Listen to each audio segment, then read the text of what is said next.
দিকে দিকে গ্রেপ্তার তৃণমূল কাউন্সিলররা, কলকাতা থেকে জেলা গড়াদে পড়ছে পুলিশ। কারোর বিরুদ্ধে দুর্নীতি তোলাবাজির অভিযোগ, কারোর বিরুদ্ধে আগ্নেয়াস্ত্র মজুত রাখার অভিযোগ, তো কারোর বিরুদ্ধে অশান্তি পাকানোর। ভোটের ফল প্রকাশে 3 সপ্তাহের মধ্যে পুলিশের জালে গ্রেপ্তার প্রায় 1.5 ডজন তৃণমূল কাউন্সিলর। সদ্য তোলাবাজির অভিযোগে গ্রেপ্তার হয়েছেন কলকাতা পুরসভার 123 নম্বর ওয়ার্ডের তৃণমূল কাউন্সিলর সুদীপ পল্লে। এলাকায় দাদাগিরি, তোলাবাজি থেকে জমি জবরদখল, অসংখ্য অভিযোগ উঠেছে তৃণমূল কাউন্সিলরের বিরুদ্ধে।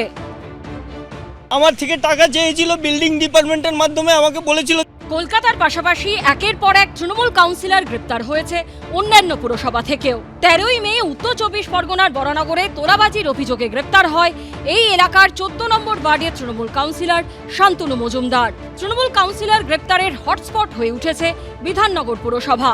এখানেই পরপর গ্রেপ্তার হয়েছেন একাধিক তৃণমূল কাউন্সিলর। তোলাবাজি, হুমকি সহ নানা অভিযোগে গ্রেপ্তার হয়েছেন বিধাননগর 6 নম্বর ওয়ার্ডের তৃণমূল কাউন্সিলর সম্রাট বড়ুয়া। গত সোমবার দোকান তৈরির নামে এক ব্যক্তির থেকে 5 লক্ষ টাকা তোলাবাজির অভিযোগে বিধাননগর পুরসভার 26 নম্বর ওয়ার্ডের তৃণমূল কাউন্সিলর সুশোভন মণ্ডল ওরফে মাইকেলকে গ্রেপ্তার করা হয়। বৃহস্পতিবার তোলাবাজির অভিযোগে সুজিত বসু ঘনিষ্ঠ 34 নম্বর ওয়ার্ডের কাউন্সিলর রঞ্জন পোদ্দারকে গ্রেপ্তার করে উত্তর বিধাননগর থানার পুলিশ। তোলাবাজির অভিযোগে গ্রেপ্তার হয়েছেন দক্ষিণ দমদম পুরসভার 35 নম্বর ওয়ার্ডের কাউন্সিলর পার্থ ভার্মা ওরফে টিঙ্কু।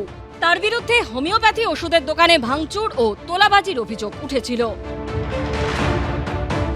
তৃণমূলের এই ধরনের কাজ মানুষ যে শুধু মেনে নেননি তাই নন, আজকে তাদের আইনের সামনে গিয়ে দাঁড়াতে হচ্ছে যারা এইসব কাজকর্ম করেছেন। 2-1 যারা কাউন্সিলর তারা কিছু ক্ষেত্রে মুখ খুলতে শুরু করেছেন, কিছু কাউন্সিলর পদত্যাগ করে আসন্ন আইনি বিপদকে এড়াতে চাইছেন।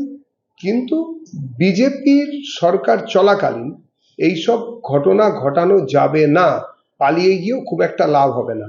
আইনের শাসন সবার জন্য। এই যে ওরা যাকে তাকে এসে অ্যারেস্ট করছে, কারোর কাছে কোনো অ্যারেস্টের ওয়ারেন্ট নেই।